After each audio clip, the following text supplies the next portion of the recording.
Anne-Sophie Lapix. Une interview avec Didier Drogba manque de mal tourner. Nagui calme le jeu. Les aléas du direct sont parfois très drôles, notamment lorsque des invités surprises font irruption dans le champ de la caméra. Le 27 juillet 2024, l'un d'entre eux a causé des frayeurs à Anne-Sophie Lapix et Didier Drogba devant un Nagui, hilaré. Interviewé sur France 2 lors de la première journée de compétition des Jeux Olympiques 2024, le footballeur Didier Drogba, qui a été l'un des porteurs de la flamme olympique, a été perturbé par un insecte lors de son passage télévisé. Alors qu'Will parlait de l'équipe de France de football, l'ancien champion a reçu la visite inattendue d'une guêpe qui semblait très intéressée par son discours. Un peu apeurée la bête volante, Anne-Sophie Lapix s'exclame. « Il y a une guêpe qui vous poursuit. »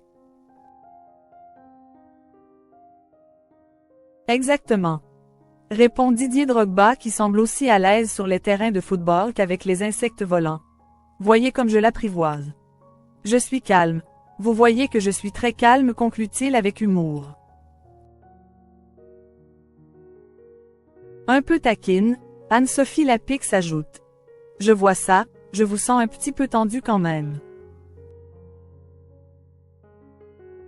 Je suis très calme, répond le champion face à Nagui en plein fou rire et qui n'a pu s'empêcher de lui caresser amicalement la nuque en guise de soutien, après avoir scandé, en tant que fervent défenseur de la cause animale, « On va laisser vivre la guêpe. » Sorti du cœur.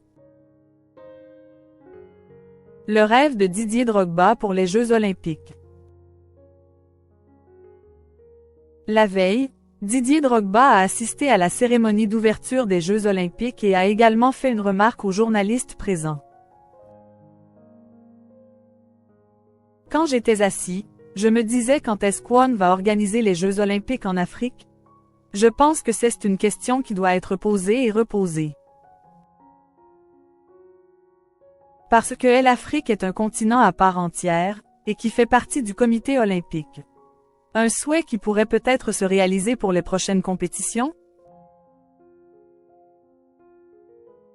Pour rappel, le relais de la flamme olympique s'est terminé à Marseille le 9 mai dernier par l'allumage du chaudron olympique dans le stade Vélodrome par le footballeur Didier Drogba.